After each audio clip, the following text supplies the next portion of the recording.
The following presentation is for mature audiences only.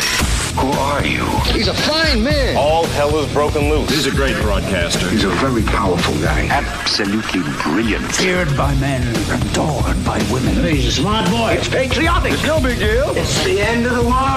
I might as well tell you now. He's a monkey. And how you doing, ladies and gentlemen, boys and girls, children of all ages? Welcome in to another edition of The Wyldeside with Eric Clark.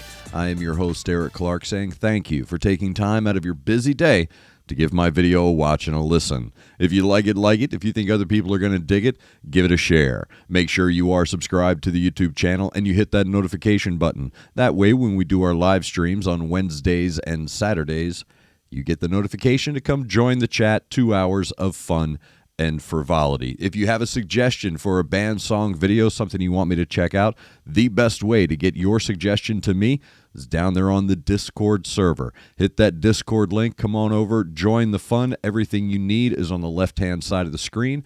So YouTube reaction requests, just drop a link, a little bit of info in there, and that helps me organize everything into a nice little virtual handy dandy notebook. Before we get started today, thank you to Connect 200 Music to See and Aunt Betty's Nut Butter. And thank you to all my Patreons for helping support the channel. If you would like to become a Patreon member, everything is linked down below. Today we are going in the Wayback Machine and we are checking out Nightwish on tour live and their version of Symphony of Destruction, the old Megadeth track. Let's check it out on the Wyldeside. Okay, but now is the time that we're going to let Mrs. Turin to go to the backstage. She will change into something comfortable, as is the way of the ladies. And we will do your song with just four of us guys here on the stage. So young. This one is from a band that I guess comes from your southern neighbor from the United States of America. We're gonna do you a song from the band called Megadeth. And this one's called Symphony of Destruction!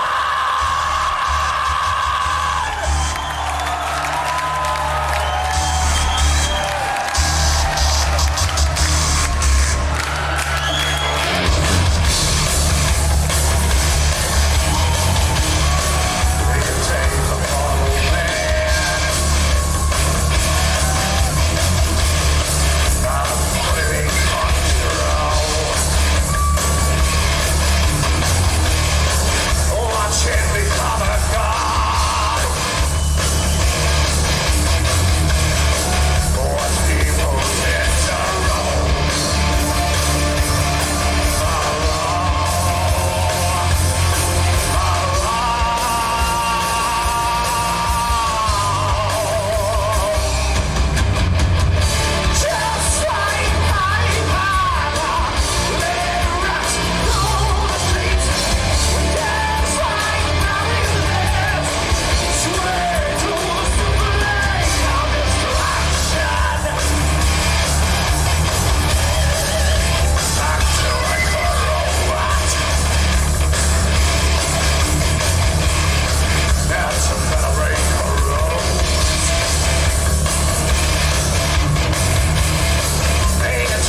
Well done. Nightwish Symphony of Destruction live Montreal from 2004.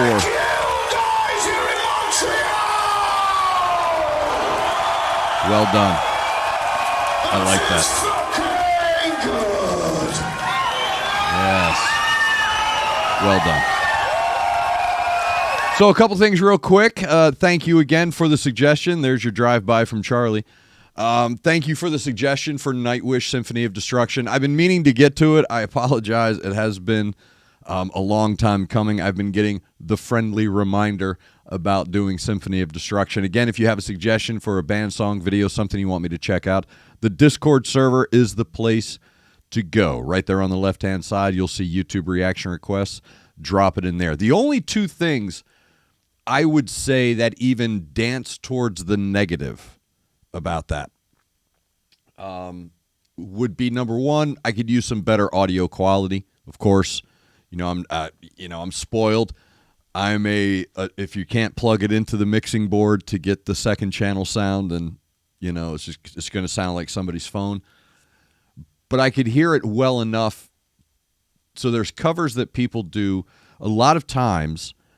Bands, especially in their early iterations, this is 2004, bands will be encouraged by their label, by their management, by somebody to do a cover song. Because what this does is this ingratiates them to the audience of that cover. Maybe an updated version, maybe a familiar version that maybe their parents listened to, something like that. So sometimes covers are a means to an end, and you can hear that. Whereas other covers are, I want to record this. I want to play this. I want to do this song. That's one of those here. The other only negative I would imagine is now Dave Mustaine's going to think he had something to do with Nightwish's success because Dave Mustaine is that way. And he's been that way forever. So I'm sure somewhere out there, if he saw this, he would somehow take credit for this band and any success that they had from this point on. He would say it's because of that. But here's something that this version carries that the recorded studio Megadeth version doesn't. And one of them is that synth. Really good use of the synthesizer, really good use of the keyboards here to create the Mike Oldfield ominous backdrop to an ominous song. I liked what Yuka was doing on the drums, dropping in those double rolls when you weren't expecting them. Really super clean fills. Empu. I mean, dude, come on, man. Come on. It's just, there were early, I would only imagine that someone who plays guitar going to see them having the same reaction that Pete Townsend and Eric Clapton and Keith Richards had at the Caravan Club when Hendrix played the first time. When you see that live in person, you understand that this guy tonally, and when it comes to tone, when it comes to creating a tone, and tone is just not about the auditory. Tone is also about the imaginative as well. Because the tone of a song can create further imagery in your head. Because they strike different chords within you. So the chords that he's playing are going to hit chords, I guess, in a way. I know they're not matching, but I think you get what I'm saying. He is just so freaking good at capturing that, because some songs have an age to them. When you hear them, they are a product of their time. Sometimes it creates a cheese effect. Other times it creates an iconic effect.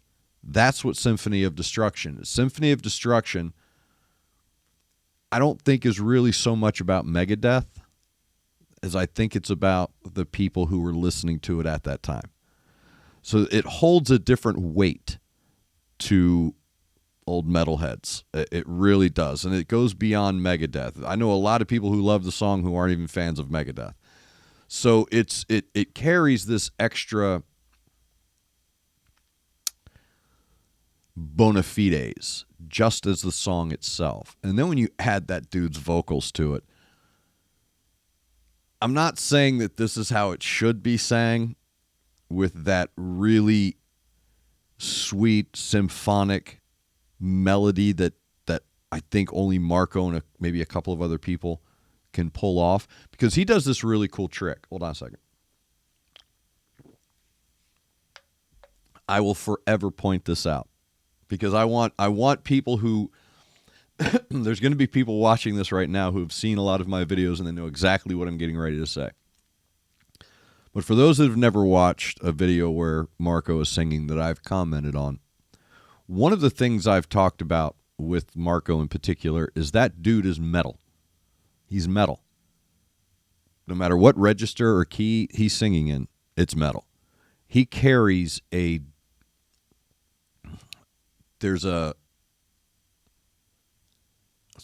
like his voice is wearing a leather jacket.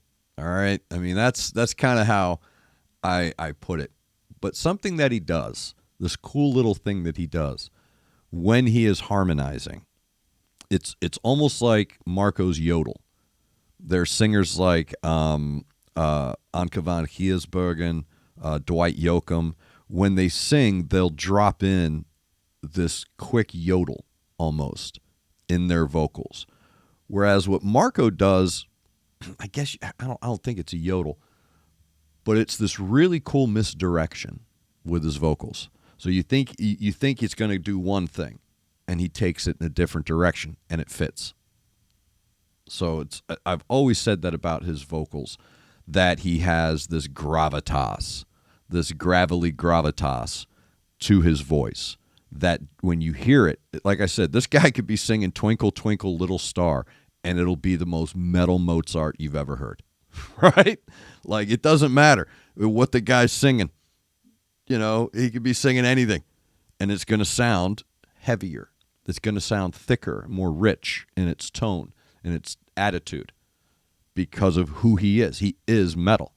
So no matter what, I saw him do Aha's Take On Me. I think it was Northern Kings or something like that. And I'm like, bro, that's like that would scare Aha. Like, if Aha heard this, like, we didn't mean to do this. We didn't mean that. But yeah, it was this really cool bona fide that he lends to anything that he's singing.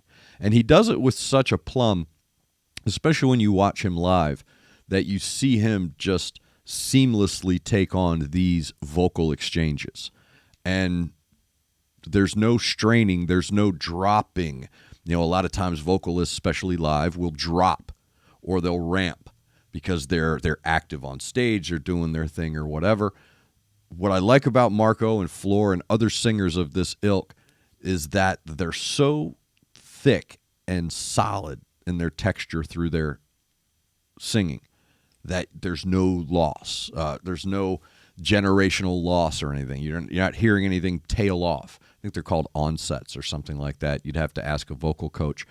But they stay true through the carrying of that note. Before I go, I do want to say this. I was watching Marco play bass. This is not a commentary on Marco, the bass player, because I've seen him play bass. This is not a commentary on Marco. This is a commentary on Dave Mustaine's writing. If you watch him, he's playing the bass in this song. It's not really challenging to a bass player. So settle down, Dave Mustaine. And it's funny that somebody had asked me to do this because they love Nightwish. They know I love Nightwish, but they also know how I feel about Dave Mustaine. So maybe that's why subconsciously I've put this off as long as I have. Because even watching Nightwish play Symphony of Destruction, I know that somehow in there, Dave Mustaine's going to take credit. I'm just sick of seeing him trying to take credit for everything that has anything to do with rock and roll. So maybe that's why subliminally I was putting it off. But, and again, I'm not saying that's how it's supposed to sound. I'm just saying, and I think it's because of those the keyboards, the synthesizers, what Tuomas was doing on the keys. I think that was adding, because again, you can play keys on this track. It's not what I'm saying. I'm talking about the person playing the keys. There's a little bit more of a... All right, I'll say it. I'll say it, man. I'll say it. Because I'm that guy. All right, it's not like Dave Mustaine's going to show up to my house. And if he does, so what, dude? You're an old broken metalhead, whatever. If you're going to have a song called Symphony of Destruction, it should sound that way through the whole track. And I know that the original's got the intro and all that, but Tuomas is so subtle in how he layers his songs that he knows not to be overwhelming. And that really cool, eerie synth tone maintaining itself through the track, it lends you to believe, all right, bro, where was that? And now I got to go back and listen. And be like, hey, man, why didn't you do that? So I enjoy the subtle signatures that Nightwish put on this because they are a humble band. They are a very friendly environment when they're on stage. So I'll do the smack talking for them. But I've always found that they do just enough, and I hate sounding like Paula Abdul, but to make it their own. And those signatures within that track, the tapping that Empu's doing, the way that Marco's vocals trail and rise, the double rolls and the quick fills of Yuka, the subtle underpinning keyboard Mike Oldfield Halloween stalking tones underneath, just all combined lend that wonderful symphonic metal vibe to the overall track. And again, I'm not going to compare one or the other. I'm just saying I like that. Out of appreciate, if someone has some better audio of that, I'd like to hear it, or an updated version. Head over to the Discord server, drop it in just for my personal watching, just for my personal viewing. I'd like to see a clean audio version of that. So again, if you have a suggestion for a band song video, something you want me to check out, get to that Discord server. Over on the left-hand side are all the links you need, from just linking the video to me, to requesting a reaction request, to being hired at my medieval tavern. So yeah, there's everything you need right there on the Discord server. So head over there, drop your suggestion into me. Let me know down below with everything I need to know about the 2004 Montreal performance, Nightwish, Symphony of Destruction. Yell at me, scream at me, whatever it is you want to do, man. Do all that down below. But most of all, make sure you are subscribed to the channel. All right? If you're going to yell at me, at least be subscribed to the channel. Make sure you hit that like button. Make sure you hit the subscribe button so you know when we're doing our live streams. It's Wednesday and Saturday, by the way. You can also follow me on any and all the social media. I have everything linked down below. So thank you for taking time out of your busy day to hang out with us here on the east side of Nashville. Thank you to Connect 200 Music to See and Aunt Betty's Nut Butter. Make sure you're looking out for each other. Make sure you're looking out for your neighbor. Try to do at least one good thing a day. I am Eric Clark, and this is The Wyldeside.